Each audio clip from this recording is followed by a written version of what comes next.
Bueno, continuamos. Para tener en cuenta qué es lo que nos permite identificar o diferenciar un momento de otro en la prehistoria, ¿sí? Por ejemplo, como decíamos, la edad de la piedra, de la edad del metal. Ustedes ya van a ver la línea de tiempo que les voy a adjuntar en el material. Les mostré un poquito acá en la pizarra, ¿sí? De hecho, vamos a de nuevo enfocar, a ver si se ve algo, puede ser.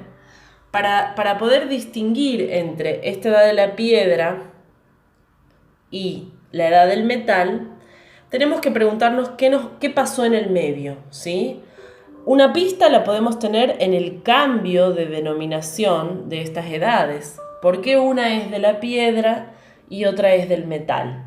Y dentro de la edad de la piedra tenemos estas otras dos subdivisiones: paleolítico, que es la piedra antigua y que llega hasta el año 10.000 antes de Cristo, y el neolítico, que es la piedra nueva y llega hasta el 8.000 antes de Cristo, ¿sí?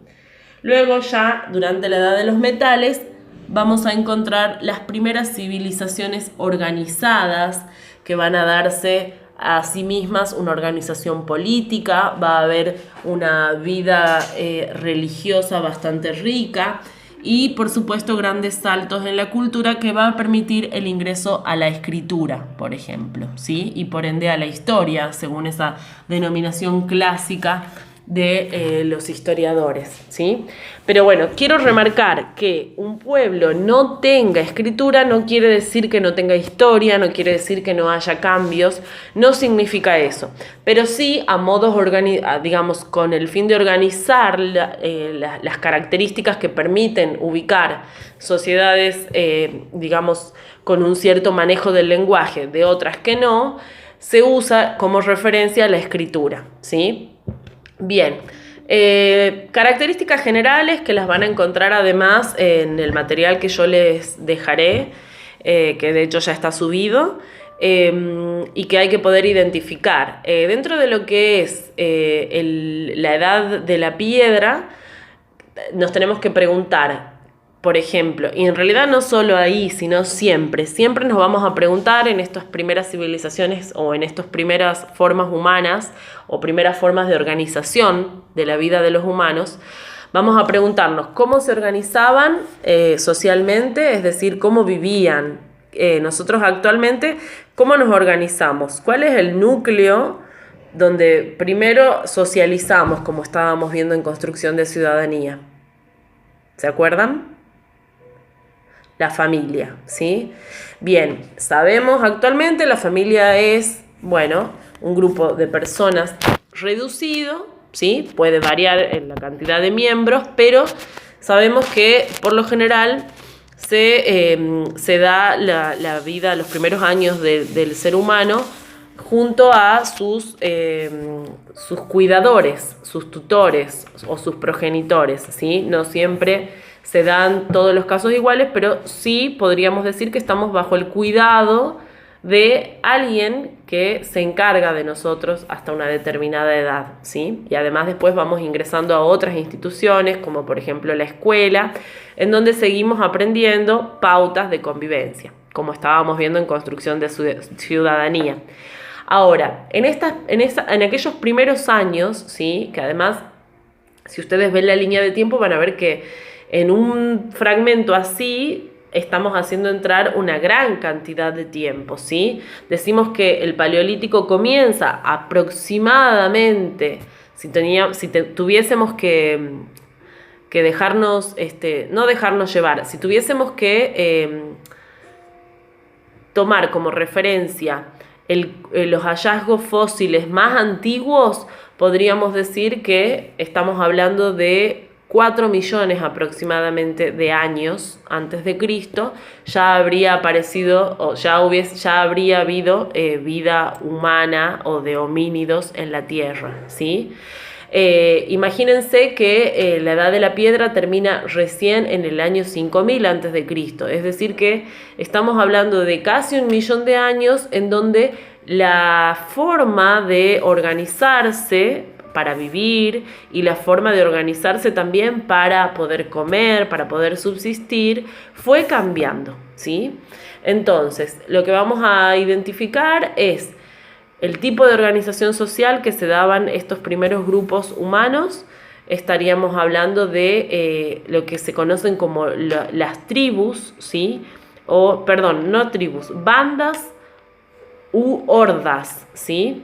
También pueden ser tribus, en realidad varía el número de un lugar a otro, de una cultura a otra, pero se trataban de grupos numerosos, no siempre muy numerosos, pero sí por lo menos cerca de 10 personas que se organizaban para la supervivencia. ¿Y qué será esto de la supervivencia? ¿Con qué tiene que ver la supervivencia?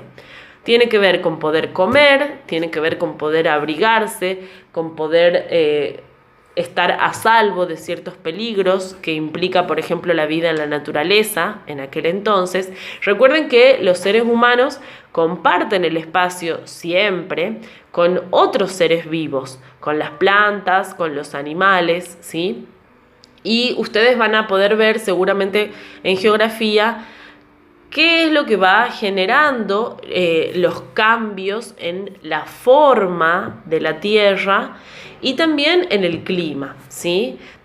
Y a eso lo tenemos que relacionar con los cambios que se dan en la evolución de la especie humana, porque el hecho de que haga más frío o que de repente se descongelen hielos o glaciares va a generar un cambio directo, va a generar un impacto directo en la forma de sobrevivir de aquellos humanos, ¿sí? Entonces un poco vamos a estudiar eso y también vamos a ver cómo pasamos de un momento en donde todo lo que se fabricaba con piedra era muy rudimentario, es decir, que era muy básico, pero que permitía cortar carne, porque bueno, las sociedades de la edad de la piedra no solo, bueno, podríamos decir, vivían en hordas, bien, pero esa no es la única característica. Hay otra característica que tiene que ver con cómo se organizaban para subsistir, y eso tiene que ver con la economía. Cuando se habla de subsistencia, se habla de economía. ¿Qué hacían? Bueno, ¿iban al supermercado? No, no existía el supermercado. ¿Habrán podido amasar? Y no, probablemente no podían amasar en un primer momento. Pero sí podemos saber, y esto se sabe, no son interpretaciones caprichosas, sino que están basadas en lo que el método histórico, que vimos en la clase anterior, provee, que es una serie de pautas para comprobar lo que se dice, y eso que se dice parte de fuentes de información histórica. Entonces, los arqueólogos, los antropólogos, los paleontólogos, hay una diversidad de gente que se dedica al estudio de la humanidad, no solo los historiadores, que juntan sus saberes y permiten descifrar de qué fecha será este resto fósil, de qué fecha será una vasija que se encuentra, de qué fecha será la marca que hay de ceniza o de fogata en un suelo, ¿sí? Entonces, junto con todas esas herramientas que provienen de otras disciplinas, se puede llegar a fechar y a datar, ¿sí? Entonces, lo que decíamos es que durante la Edad de la Piedra, además de organizarse en hordas, los grupos humanos se dedicaban a la caza y a la recolección. Es decir, que para comer contaban con los animales que podían cazar, que en la época del Paleolítico sobre todo eran animales muy grandes. Por ejemplo, un mamut sería un ejemplo de animales que se comía en aquella época. Eran animales que estaban preparados para vivir en las condiciones climáticas de aquel entonces. Por aquel entonces la Tierra era un lugar muy frío. Recién hacia el año 100.000 a.C. Empieza a producirse un descongelamiento de los glaciares, y eso tiene que ver con un aumento de la temperatura, y al mismo tiempo, al descongelarse los glaciares, si ya hay un aumento de temperatura, la temperatura aumenta aún más porque el frío se pierde. Entonces eso impactó de forma directa en la forma de buscar alimentos y en la forma de vestirse y de subsistir de estos primeros homínidos, ¿sí?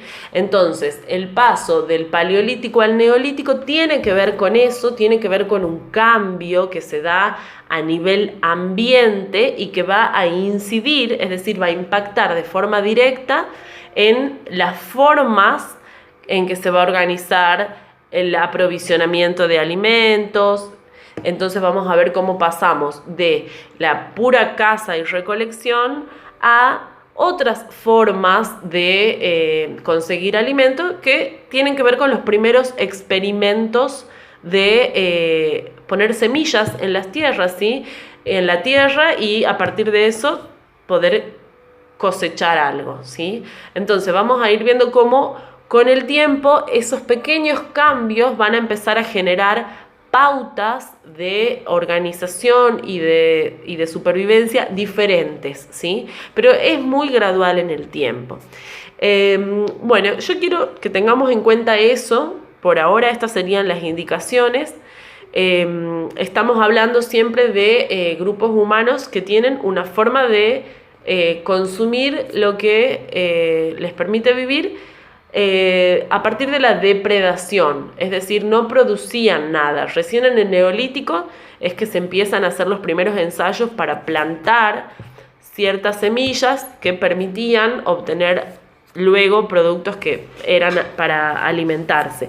Pero durante un largo periodo de tiempo, los humanos se caracterizaron por ser depredadores, es decir, tomar lo que la naturaleza le da sin reponerlo de alguna forma, ¿sí? Bien, y otra cosa que quiero que tengan en cuenta, y lo van a encontrar en el material que les dejo, es que entre la edad de la piedra y que entre el paleolítico y el neolítico vamos a encontrarnos con lo que se llama el mesolítico. ¿Qué es el mesolítico? El mesolítico es un periodo intermedio entre todo ese tiempo de la piedra antigua, de los utensilios, de los materiales solo trabajados en piedra de una forma muy básica, muy rudimentaria, a el neolítico, que ya es mucho más sofisticado el trabajo de la piedra. En el medio tenemos el mesolítico, que es una etapa de transición que dura del 10.000 al 8.000 antes de Cristo, y que es justamente allí cuando se dan esos cambios climáticos que les estaba comentando.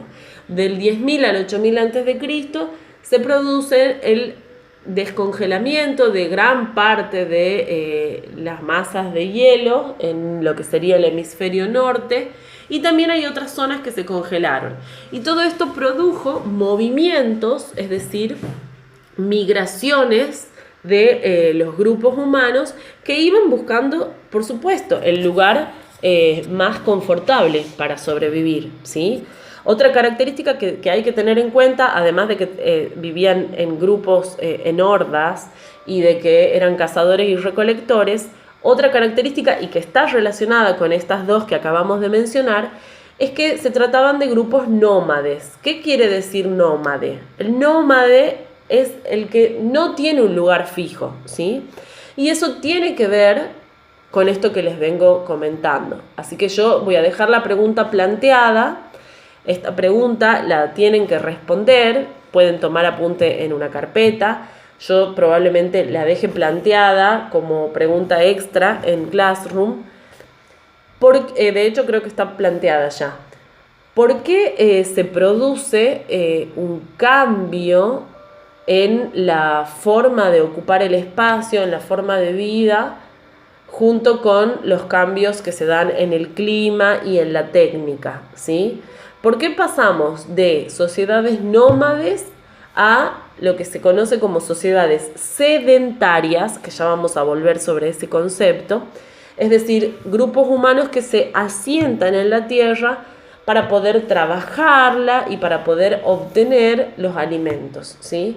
Entonces, la idea es que ustedes puedan relacionar, que se hagan la pregunta, ¿qué es aquello que va a llevar a que los grupos humanos que eran nómades pasen a consolidarse, a quedarse en un solo lugar, ¿sí?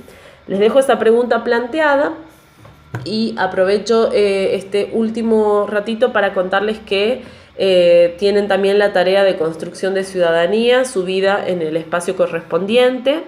Es una continuación del tema que venimos viendo acerca de las normas y las instituciones. En el día de hoy vemos la noción de conflicto asociado a normas, ¿sí? Les dejo un material para leer y les dejo un trabajo muy técnico que quiero que realicen, además de unas preguntas que tienen que contestar, para poder avanzar con ello. Bueno, cualquier consulta ya saben que tienen los comentarios debajo del video y que tienen el espacio del mail y de Classroom. Les mando un abrazo, cuídense mucho y estamos viéndonos muy pronto.